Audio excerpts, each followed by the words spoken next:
제가 오늘의 말씀의 제목을 억울함이라고 정했습니다.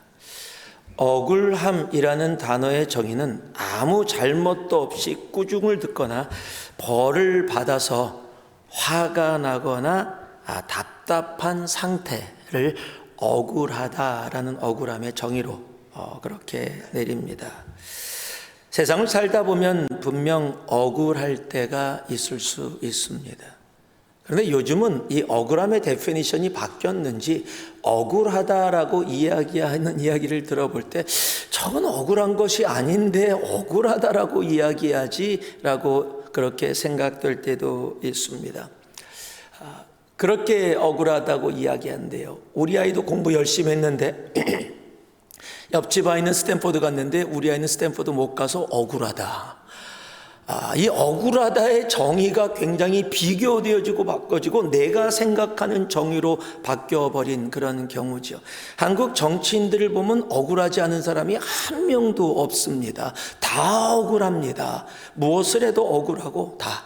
이 억울하다라는 이 의미가 완전히 변질되어져서 그냥 나에게 해가 오거나 내가 생각하기에 그렇다면 억울하다라고 표현이 되어질 때가 많은 세상을 살아가고 있습니다. 그런데 오늘 말씀을 보면 다윗은 분명히 억울합니다. 여러분, 성경에 억울함의 대명사 두 명을 꼽으라 그러면 저는 요셉과 다윗을 꼽게 되어집니다. 요셉의 삶, 정말 잘못한 것 없는데 고난과 고통과 배반함과 어려움 속에 들어갑니다. 다윗도 동일합니다. 잘못한 것이 없는데 쫓기고 목숨의 위협을 받고 배반당하고 힘들고 어려운 상황 속에 들어갑니다. 오늘 다윗이 바로 그런 모습입니다. 오늘 1절 말씀 앞에 보니까 이렇게 적혀 있어요. 다윗의 마스길, 인도자를 따라 현악에 맞춘 노래, 10사람이 사울에게 이르러 말하기를 다윗이 우리가 있는 곳에 숨지 아니하였나이까 하던 때에. 여러분, 이것이 사무엘상 23장에 보면 19절에 10사람이라는 사람이 사울에게 가서 우리 동네에 다윗이 숨었습니다라고 고자질을 하고 있는 거예요. 여러분, 10사람이 누구냐면 다른 사람이 아니라 유다 지파의 한 사람입니다. 이 10지방이라는 이곳에 있는 10사람은 그냥 그 지방 이름으로 이야기하고 있지만 유다 지파 중에 한 사람이라는 거예요. 한 마을이에요. 그러니까 다윗이 유다 지파 사람이에요. 같은 지파 사람입니다. 당시엔 지파가 굉장히 유대감이 강했는데 그래서 남과 북으로 나눠질 때도 지파별로 나눠지게 되어지듯이 지파가 서로 함께 됐는데 그 지파 사람이 상황 때문에 배반을 하고 사울에게 가서 다윗이 여기 숨어 있어요 라고 얘기하는 거예요. 그러지 않아도 도망가는 게 힘들고 어려운 상황인데 같이 있던 사람이 자기를 고발하고 더 힘들고 어려운 상황을 당하게 되니까 사울의 마음이 무너져 내린 겁니다. 그래서 그 상황 속에서 지금 사울이 그 억울함을 주님 앞에 내려놓고 있는 겁니다.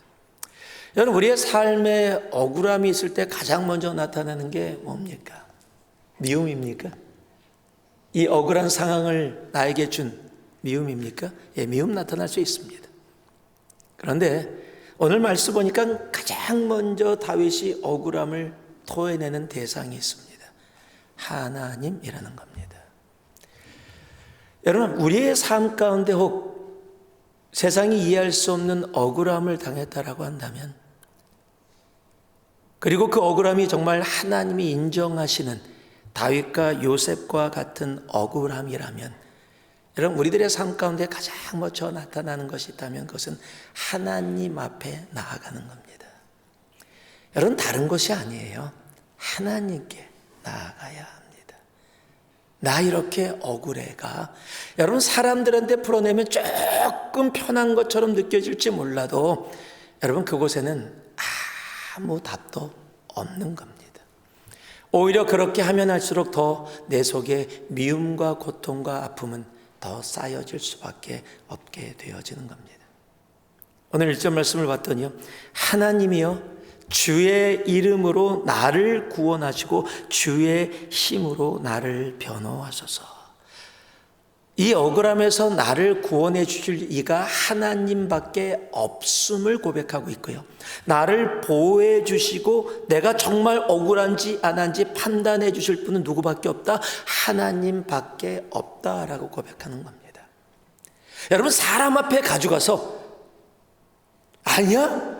그렇잖아. 나 정말 억울하잖아. 이건 아니잖아 라고 이야기하지 않고 하나님 나를 구원하신 일, 내가 정말 억울한지 아닌지, 혹시 나 혼자 착각하고 있는 거 아닌지 판단하실, 변호하실 이가 한 분이신데 그분이 나의 하나님이십니다. 여러분, 하나님 앞에 가져가는 것, 바로 그것이 내 삶의 진정으로 내가 억울한 상황이 있다 할지라도 그것을 해결받는 단 하나의 길이라는 사실입니다.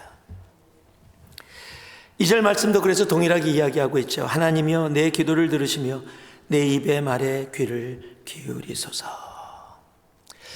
여러분, 억울함을 당해서 그렇다면 그 다음에는 뭐 아무것도 하지 말라는 거 아니에요. 우리 다윗의 특징이 있죠. 하나님 앞에는 다 쏟아내요.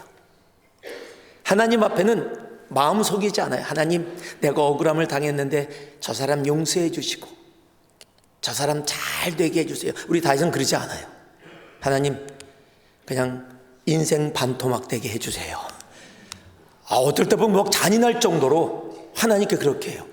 근데 하나님 앞에 그렇게 하는데 정작 그 사람을 만났는데 용납하고 용서하고 그냥 보내줘요. 우리가 너무도 잘 아는 사울 왕이 굴에 들어와서 거의 죽을 뻔한 상황이 되죠. 사람들이 죽이자고 얘기합니다. 하나님이 주신 기회다. 그런데 다윗이 뭐라 그럽니까? 하나님이 기름 부은 자를 내가 손댈 수 없다. 너희들 손댈 생각 절대 하지 마라. 왜요? 이 억울함을 푸는 존재, 내 손으로 푸는 것이 아니라 누가? 하나님이 풀어주심을 알아요. 그래서 하나님 앞에는 하나도 속이지 않아요.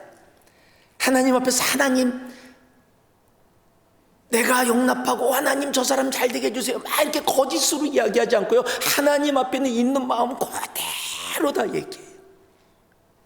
그리고 사람들 앞에서는 하나님께 다 토해냈기에 이제 내 속에 어떤 억하심정, 그러지를 가지고 있지 않기에, 그러기에 하나님의 주권을 인정하고 용납하고 보낼 수 있게 되어지는 거예요. 우리는 거꾸로 해요. 하나님께는 주님 용납해야 되는데, 용서해야 되는데, 사랑해야 되는데 쫙 해주세요. 그리고 딱 보면 저 와상, 그리고 딱 돌아가고. 우리도 거꾸로 살아가요. 하나님 앞에서는 의인인 척하고 나가고 내 진짜 모습은 그 억울함과 그 아픔과 미움을 그대로 사람들에게 다 나타내며 부닥치고 터지고 깨지고 상처나는 모습으로. 여러분, 내 속에 정말 억울함이 있다면, 그것이 하나님이 인정하는 억울함이라면 여러분, 하나님을 찾으세요. 하나님께 구하시고요. 하나님께 내 속에 있는 것 그대로 다 얘기하세요. 우리 3절 말씀부터 지금 다윗이 기도를 하는데요. 다윗이 한번 기도를 들어보세요. 하나님께 이야기하는 기도를요. 낯선 자들이 일어나 나를 치고 포악한 자들이 나의 생명을 수색하며. 여러분, 이 낯선 자들이 누구예요? 지금 10지방의 사람들이에요. 낯선 자들이 아니에요. 유다 지파 사람이에요. 그러니까 낯선 자들이 아닌데 낯선 자들이라고 이야기를 할 정도로 그냥 너무너무 괴로운 거예요. 지금 나를 배신한 것 때문에 너무너무 괴로운 거예요. 그런데 나를 치고 아주 포악한 자들이라고 이야기를 해요. 나의 생명을 수색하고 있대요. 지금 사울 왕까지 있어서 같은 이스라엘 사람인데 나를 죽이려고 수색하고 있어요. 그런데 그들이 왜 그렇게 하고 있느냐? 하나님을 자기 앞에 두지 아니하였음이니이다. 낯선 자들이 아닌데 낯선 자들처럼 왜 그런 모습으로 나를 힘들게 하느냐? 그들이 하나님을 자기 앞에 두지 않았다. 여러분, 하나님보다 내가 중요하면 어떨 때는 참 낯선 자들처럼 살아가게 되어집니다. 여러분, 하나님이 중요하면 다릅니다. 여러분, 여러분의 삶에 하나님이 앞에 계십니까?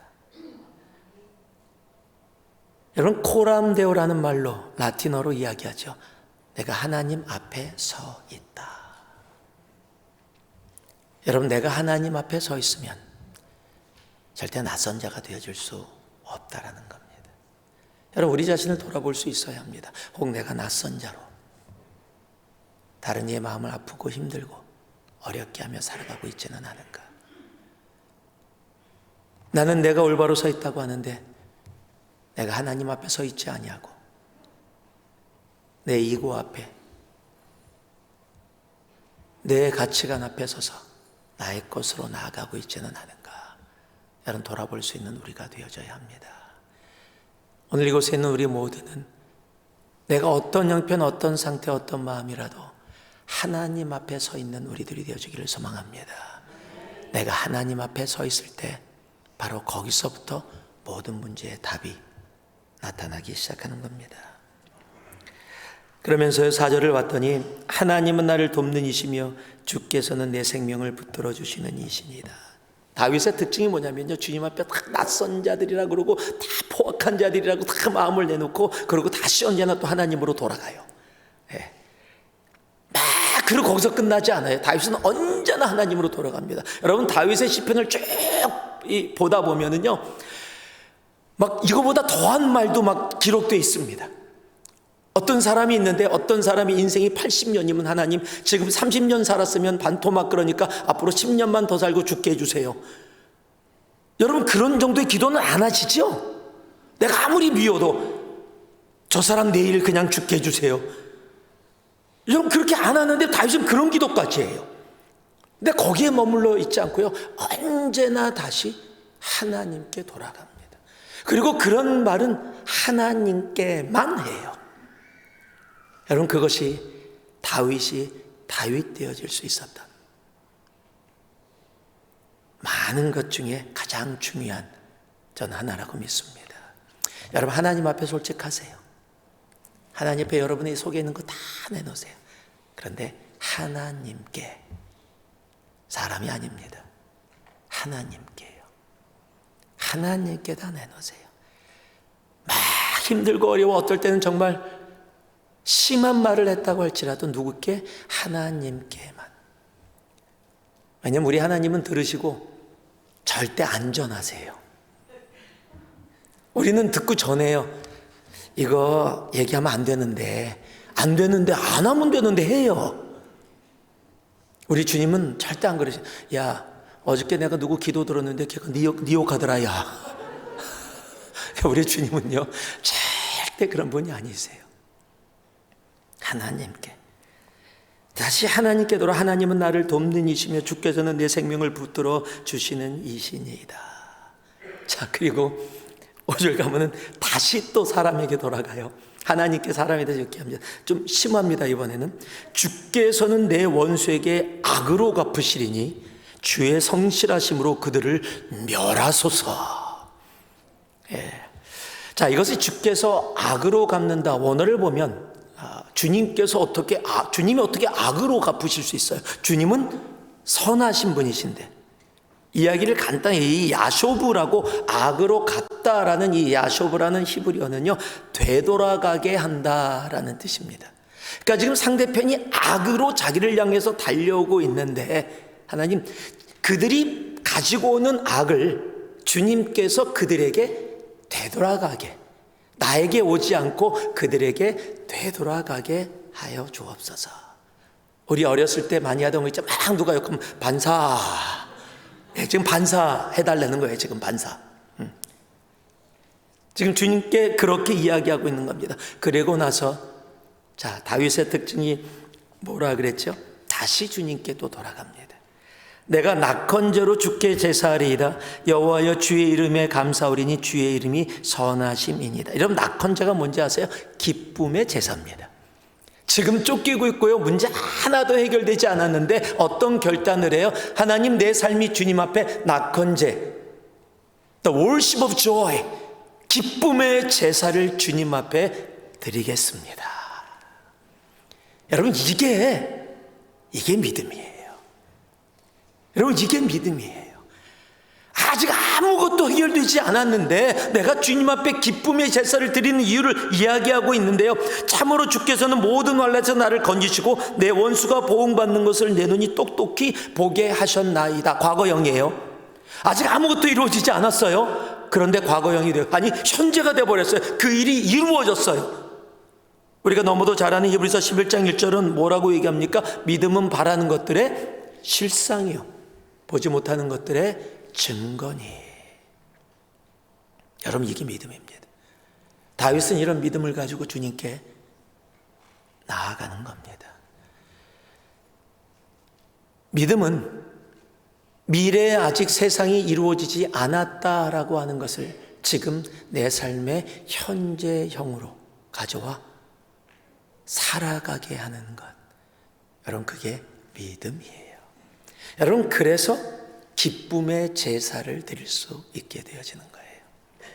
세상이 보면 아직도 문제가 하나도 풀리지 않았고 지금 도망가야 되고 생명의 위협을 받고 있는 상황임에도 불구하고 하나님이 나를 구원하셨어요. 하나님이 약한 자들을 다 쳐내시고 나로 하나님의 의로운 손으로 나를 붙들어 주셨다라는 겁니다. 그렇게 억울함을 토로하는 이 상황 가운데서도 다윗은 그 억울함을 가슴에 담고 살아가지 아니하고 그 마음에 하나님을 향한 믿음을 담고 기쁨의 제사로 나아가게 되어지는 겁니다. 여러분, 이 땅을 살다 보면 이런 억울함 저런 억울함, 힘듦, 고통, 상처, 아픔 다 있습니다. 그런 거 없는 사람 없어요. 나는 하나도 고통 없어. 그것처럼 큰 거짓말 없습니다. 다 힘듭니다. 다 나름대로 억울함이 있고요. 다 나름대로 상처와 고통과 아픔, 환난과 어려움을 분명히 지나갑니다. 근데 그 과정을 지나가면서 아주 힘들어지고 어려워지는 영혼들을 간혹가다 봅니다. 그 환경이 정말 힘드니까 그렇게 힘들고 어려워질 수 있을 수 있습니다.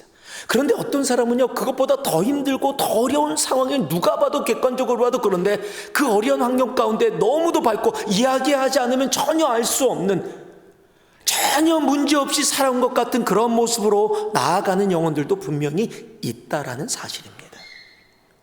무엇이 차일까요?